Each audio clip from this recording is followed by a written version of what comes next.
Liam, thanks so much for doing this today. How are you? I'm alright, mate. How's yourself? Good, thanks, and looking forward to this chat. First thing I want to start with is the season began Saturday, Cleethorpes at home, 2-0 win. How are you feeling after that win and going into the season as a whole? It was just nice to get back playing football, Baker, if I'm being honest. Yeah. Long time, as we all know, what's been going on in the world hasn't been nice for everybody, but just to get back, playing with the lads, seeing all the fans, everyone, the committee and everything, just being back, mate, just open home. Do you think fans being in the stadium benefits you as a team? Oh, 1,000,000%. Yeah. 1,000,000%, sorry, mate. Especially when you're coming out, doing the warm-up, I always have a look about to who's there, and you see the familiar faces, then it's nice to see on Saturday they brought a few, which it's a big help, because they always give you a stick. They're always shouting at you. The Spurs, trying to wind you up, and it just makes me laugh. I always give them a little bit back. Sat there and knocked one of the pints over. Oh, yeah. Taking the front. I see that. So you want him a pint, we can trace him or buy him a pint when we go to Cleethorpes. But the fans being is a massive difference, because it just adds to the atmosphere. Yeah. If there's no one there, it's sort of, you could be playing a final with no fans there, and it's just not the same. But as you said, now they're back in. Just happy days. Hope it continues, mate. And I mean, an attendance of 450 as well, and people have got like Middlesbrough games, all of that type of stuff. People have season tickets to the place. It's a very good attendance. It's unbelievable, 450, especially in, like you say, the Borough at home. And imagine if the Borough were away, what our numbers would have been, because a lot of the young lads were there, weren't there? And as you say, like just neutrals who've just come and watch, probably went to the Borough match. You know what I mean? So 450. Brilliant. How, obviously, that's great, but obviously talking about the squad benefits, how do you think the squad is going into the season? Obviously, I remember interviewing Carl for the Marske podcast. He said it might be a little bit short, like for cover wise.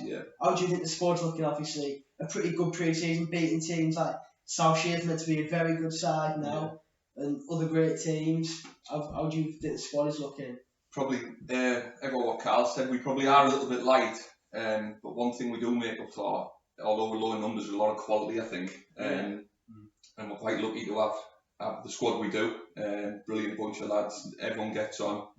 But I think if we could maybe add a few more, it would only help, because these suspensions, injuries, isolation, what I've had to do myself. You've done a bit yourself. You know what I mean? The world we live in, we have to isolate every now and again. At least it's out of the way before the season starts.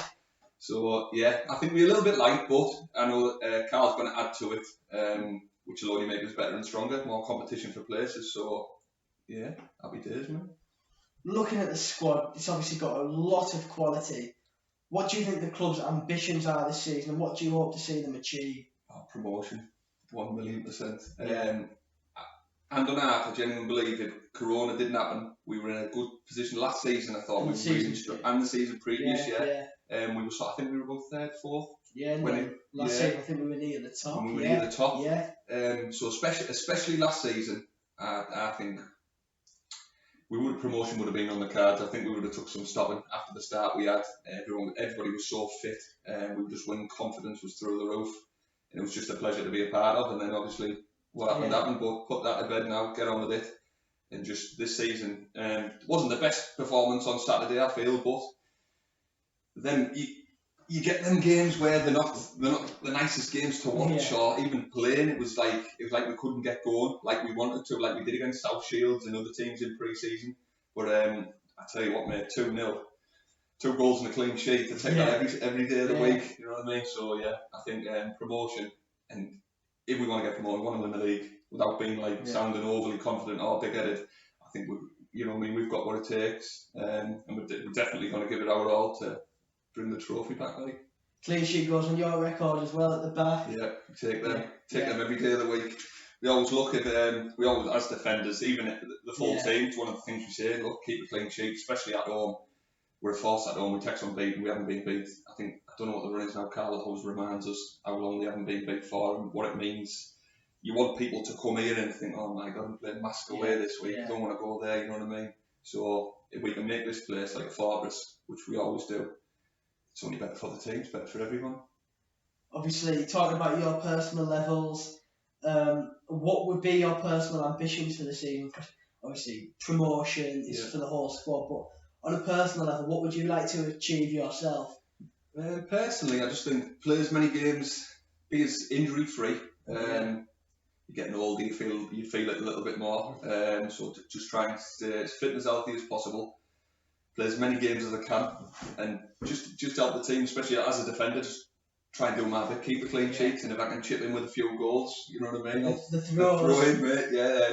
Take as many throws as I can. But the referee, he was warning me on Saturday. He was getting a lot of stick off their fans. It's a nightmare taking one over the right, and then if it goes straight back out to the left, you've got to run over as fast as you can.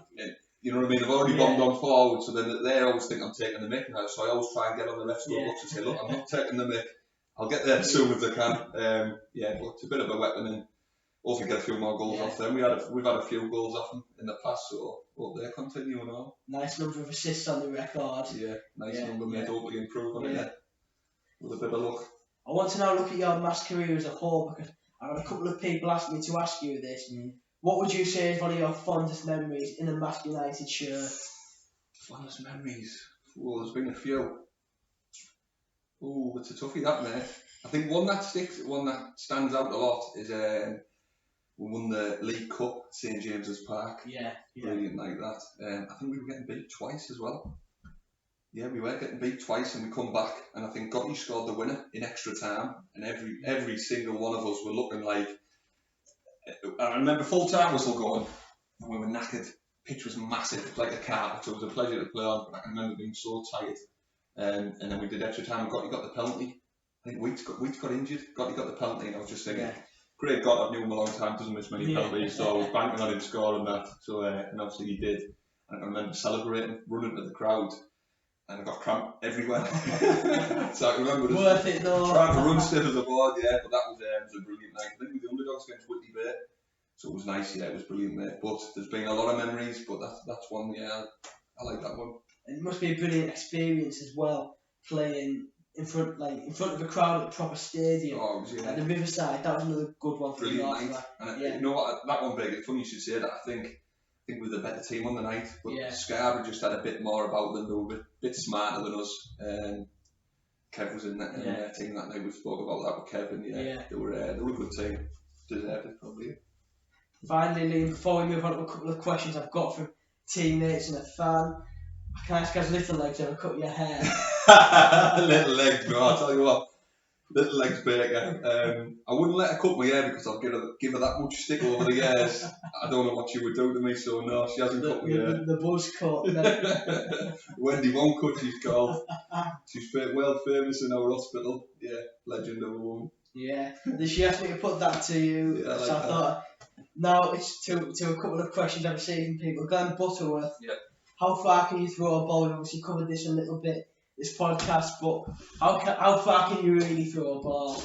I don't know, mate. Halfway line, I'll put it in the box. Yeah, add a push.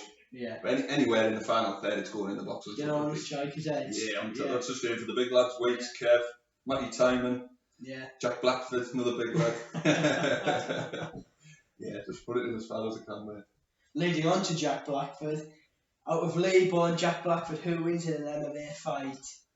I just think he's too big for me. He's too strong for me. And he's just got. I'm really scared of him, Baker. What? If we're being honest, I'll show you who's the winner after this. We'll get him on the pitch. If he doesn't score double figures this season, half-time entertainment, one of the games next season. Oh, mate, we've had a conversation with him, and he knows what's coming to him if he doesn't do his job. He's getting it. Finally, this one's from Curtis Round. He wants to know, is there a better pairing in world football than you and him down the left-hand side? Thinking about that, it'll take some beating, having him in front of me, Curtis Round's a pleasure. He does. Played with some wingers in my time, especially at Marske United, and I'll mention a few and we'll probably laugh. One I can remember, Reece Kelly. Brilliant going forward, but the laziest man in the world running back. Who else? Brian Stewart, another flying machine going forward. Either Curtis Round, going forward and coming back.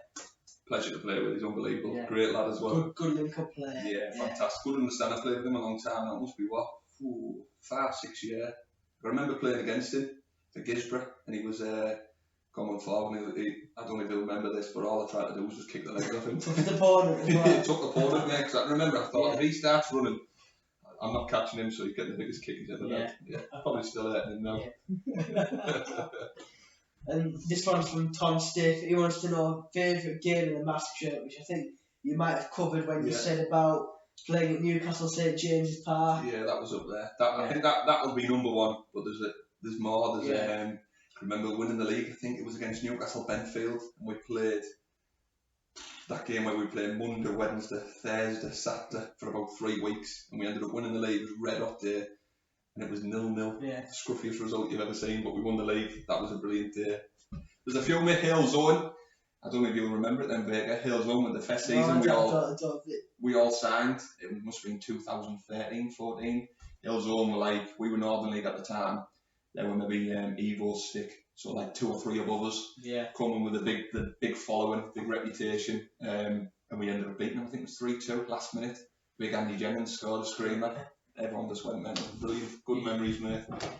Thank you for this, Liam. We're a bit short on time because we've got to go and train at 7. But thanks for doing this. Not a problem, mate. It's been a pleasure. Not a problem, mate. Cheers. Anytime.